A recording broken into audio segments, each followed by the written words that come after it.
A very good day to you. You are welcome to TLIG TV Africa. My name is Famous Amos the Odogu One.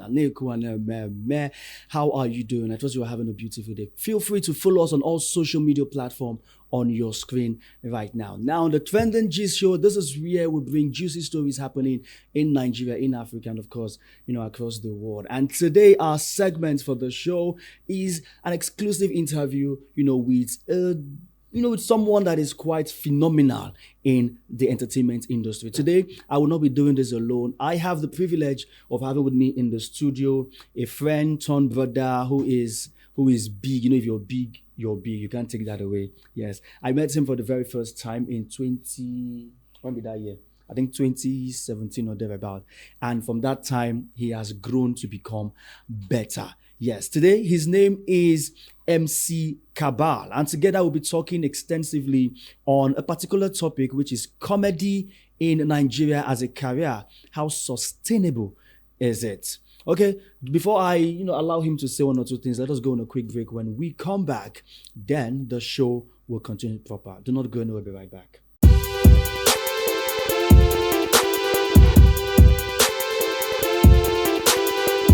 Yes, you're welcome back. This is still TLIG Africa, and I have MC Cabal with me in the studio. Welcome, bro. I greet you, brotherly. This is you're sounding serious. We know you're not serious. Famous Amos. When you are with someone who is famous, you have to be. You have to be. You have to be what? You have to be Amos. You have to. Okay, so your name is not FC Cabal. No. What is your real name? Let's start with that. My real names are Kennedy Odinakachuku Sunday. You're even an Igbo man, self. Very confirmable man. From what state? From Ebonyi State to be precise. Okay. From Ebonyi State? Ohoza local government. Afikpo what? Yeah. Is it Afikpo South or North or East or West? No, not Afikpo. Not Afikpo? I'm from Ohoza. Ohozara. Local government. Oh, wow. Is it surprising to you now that I am also from Ebonyi State? I don't know. Now I'm telling you now. So you are my brother. Wow. Like this is the first time I'm getting to know that you're from Ebonyi State. I'm always proud to say anytime that I'm from Ebonyi State. Let us even digress a bit. Why do we have more Ebonyi people not in the limelight? We have them, out there. They say that they sell phone case. They sell for go slow. They sell granola. They sell granola, banana. And then bioma. They hawk. They run for go slow. All those things. But why? Why really? Why? They pay me. Obviously, you are not selling. You're not hawking anything, brother. See, I'm from Ebonyi State. Yes. And I'm very, very, very, very proud to have come from Ebonyi State, because if I'm not from Ebonyi, I wouldn't have been who I am today. That's the first thing. If you say we sell for go slow, at least we know the steal. Right, okay. Well done. With the hustle. It shows that we are hardworking people. We are hardworking people. Yes, we are we are focused. You understand me? We might not be that educated like every other part. You understand me? But we have the educated ones. Yes. We have our celebrities from movie industry. Patoranki is from Ebonyi State. Comedy industry, to music industry, to yes. football, to whatever entertainment we have. We have people. But because of that stereotype of everybody from Ebonyi, people, they do this, they do that. They look in a certain way. But even at that, at least they no go talk say Ebonyi person the thief. Right. They no go talk say they do once girl a shower. You get trouble, you call. Say like runs be no measure No. We are just saying. So yeah. But because of that, I've met a whole lot of people over time, because because of this work we travel. So I've met a lot of people. You ask them, say where you come from. They proud to say they come from Ebonyi. You get. But as I did like this, it's hard for people to know say I be Igbo boy to say, because I speak.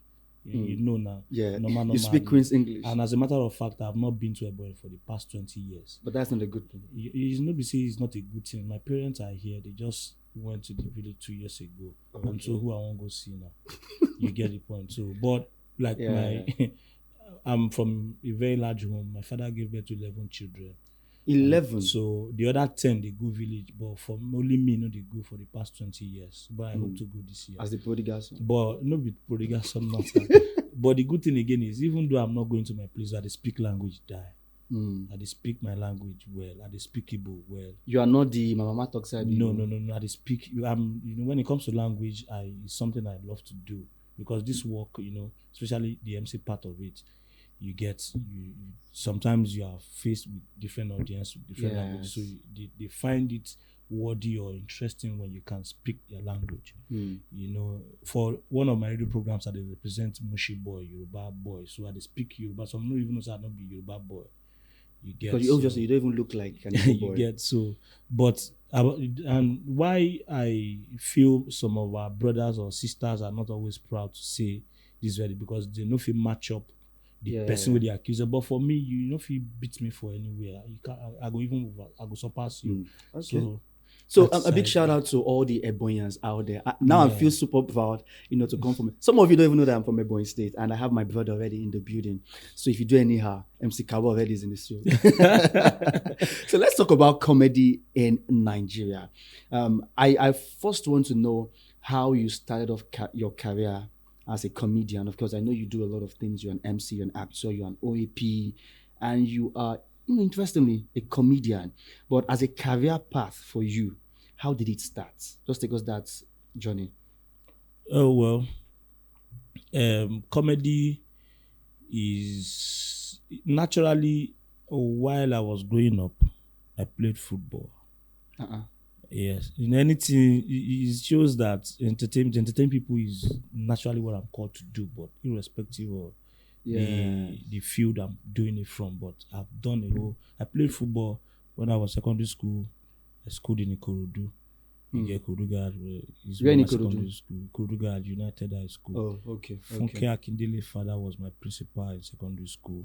Wow. So we played football. We represented our school for Principal's Cup and all that. So you played Principal's Cup? Yes, and that is one thing that my father supported me fully. And then, Baba, injury plenty. If I show you my legs, that year everybody want play ball. Injury plenty, so I had to leave football.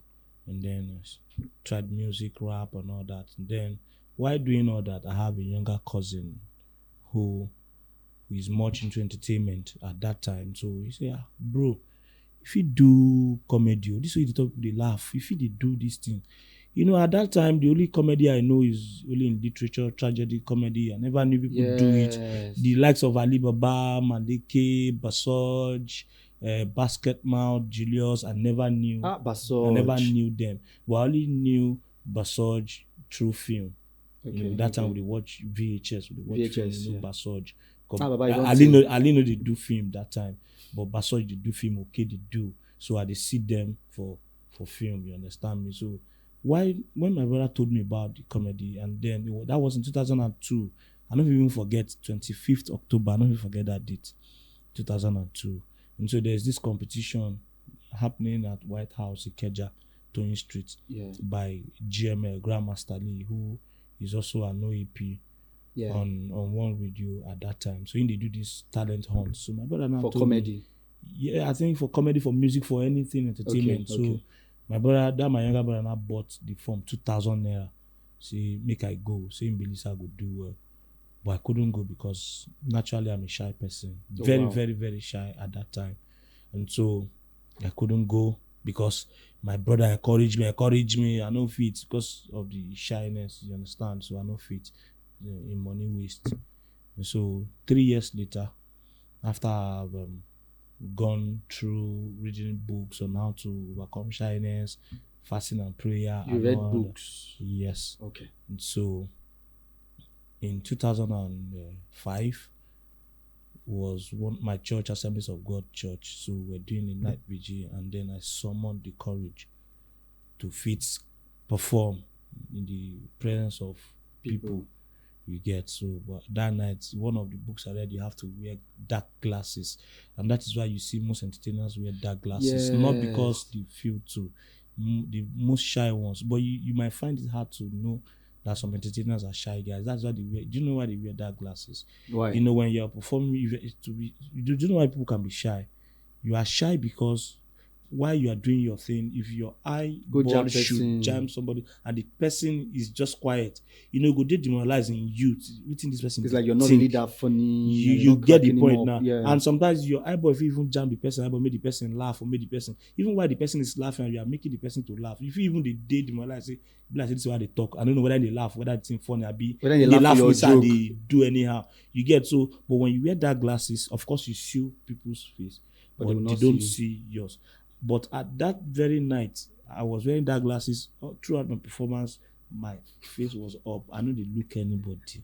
I know they look anybody. But because it was my first time and my parents were there, so I picked up. My father is an Arsenal fan, and so I yabbed my papa. He laughed. Everybody laughed. I yabbed my mother. Everybody laughed. You have your father. Yes. So from there, because of that reception I got that night, so it helped me to keep going. But even at that, stage fright still day after that night. So when you go to show, sometimes you go show, you beg to perform and all that. They can't call you to perform. We'll get the confidence to come again. Then you go, they beg me. When they call you, but so your chest go, they beat, go, they sweat inside the sea. Because that's. But now, So at what point in your career where you can't really feel, say, okay, I think this is when I want to take it as a career full time? I mean, first you were shy. It happened in 2005. You became famous. You wanted to do it more. You started asking people for gigs and opportunities. So when did you decide, say, okay, let me just take this as a career full time? Because I know say for school, people go school for 4 years, 5 years, and after that they're back. So when did you decide to take this professionally? I would say that should be 2012. 2012. Yes, though I was doing comedy part-time. I was working, do comedy part-time when they come. But in 2012, the job I was doing, the BRT, we start that job that time. So in 2012, so I lost the job, and then I decided from then, that 11 years When you say ago. BRT, like you worked as a BRT attendant? Yeah, we started from bus officer, then promotion came, and all of that. And so after that job, I said I'm not going to do any work again. Then I faced comedy Full time in 2012. Face comedy. Wow. Full time. So now what would you do? Because at that time, too, when you dey work, if you get job because of work, You get time won't go. to go. You get so, but it was not as if it's easy even till now. Nobody say it's easy, but at least we dey survive. Because one thing I've come to realize is that if people know that they can always find you in this business, not like when they call you, you get one of the guys kosi now they cause bad market. Meaning that when somebody requests something from you, from your business that you're doing, you say day. Then the person, next time if they doubt, say this person, if you know whether day he again, I be no good day. But whenever people know that they will always meet you, say when they ask for this, you get them, they will always come. Yes. You get so when you're accessible. Yeah, actually. so it was when I realized that I said, okay, no, because sometimes people come in for work, I go say because of work, I go try come out get excuse me, guy, they no go allow me, I no go fit go. So it go makes people go for the ones we day available anytime. Okay. You get so. Let's even go. Or before I ask you this question, okay, let us go on a quick break. When we come back, then I want to ask my guest, MC Cabal of Lagos, as I like to call him. The comedy industry now in Nigeria. Do you think it has grown? I mean, from waiting back then to waiting right now. Let's go on a quick break. When we come back, then the show will continue.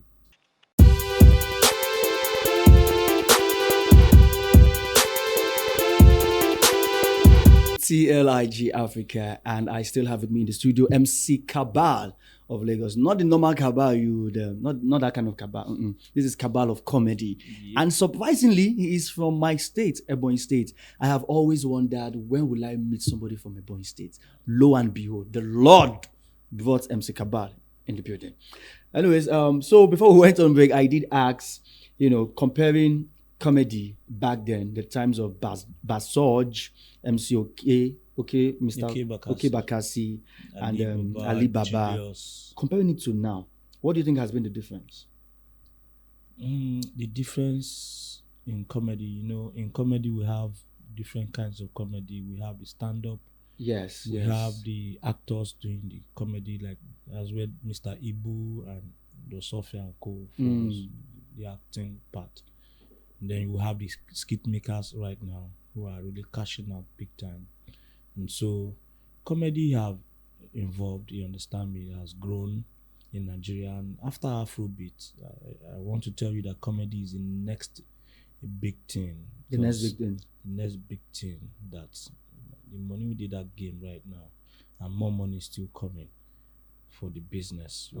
Especially, because in comedy we are taking it global. Yeah. Do you understand me? You get, so exactly the way the likes of Two-Face, Idris Abdulkarim, The Bunch, and Co took Afrobeat to the world before, that made Wizkid and Davido, Burna Boy, they're cashing out right now. Some people paved way for them. Alibaba and Pasoj, they did what they could do at that time, which is why we are here today. Okay, because they have been relevant. Yes, and of course the likes of Basketmouth, AY, they are doing their own thing, and some other persons are taking it up from there. And of course, but surely someday, somewhere, we'll be global. You understand me? Amen. Yeah, if you have the opportunity to come back and say, okay, maybe take up comedy as a career, is that what you would want to do for yourself or for your children? Yes, you see, comedy that we started, I never even started comedy because I wanted to make money from it. Are you making enough money as a comedian?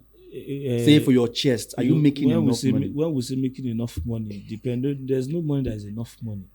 Because if it interests you, I did comedy for 6 years without getting a dime. A dime? Yes. Because so this is born out of passion? Yes, because I was doing it in church. I started getting money.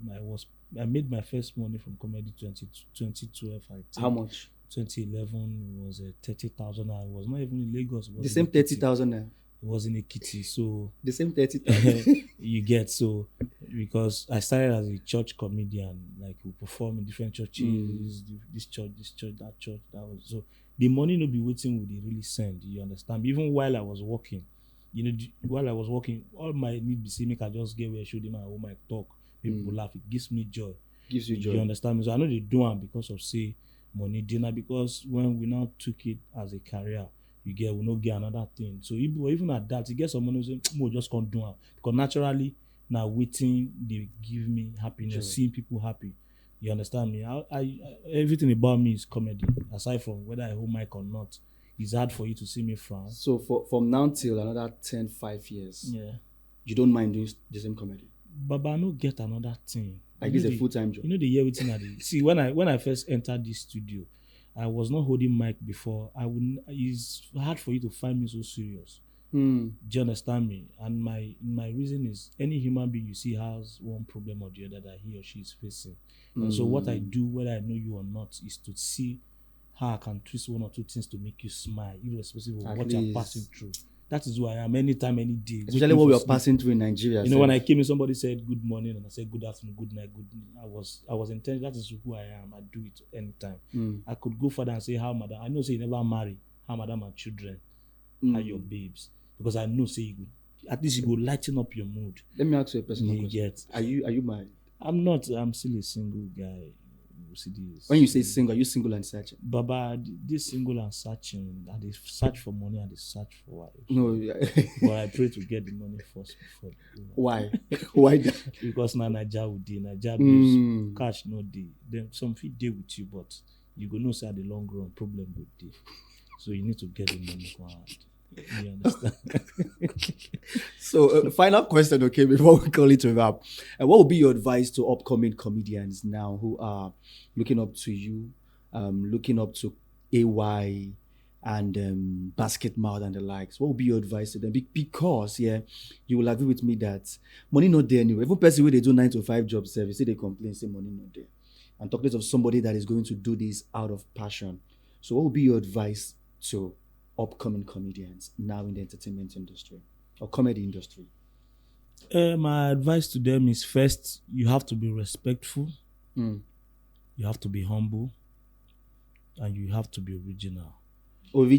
Yes, because you know what I'm saying is, because all of us now upcoming right now, and so new cats. All of us now upcoming. But even if I became famous like Basket and you get, that's still who I be now. I go be, you get, because you know, say celebrities get the way they don't put them, say if they come, one day form, one day it's not. Is that a bad thing? You know, some people have different reasons because some people, that is why the respect aspect come. You know why some people they like when they come, they go your day they no talk because once you play with people too much or you Too feel much free, familiarity. see finish, you involve. But if people get respect, everybody can feel free with anybody. But why? Because some people don't like me, anybody disrespect them. Yes, you know, like yes. as I tell you now, some boys don't come 3 years, 2 years, they don't make them, they don't blow, they don't collect money. But just like born and talk if evidence no day, You go explain tire. Now me, no be how they explain now, say now 2005. But evidence no day. But it does not still mean say we don't know where we come from. But we are always happy with. I have colleagues, I have younger ones to be see with the carry along, we don't make them, you know. But it does not still mean, but we day. You get. I know everybody go blow. True. Yeah, I mean, I don't even want to be successful without having money. I need the cash. Need another person who the fame. Okay. If God decides to give fame without giving me money, give me money. Dash another person the fame. So long as money there. But now the cash no matter. Okay. Thank you very much, MC Cabal. So this is where we call it.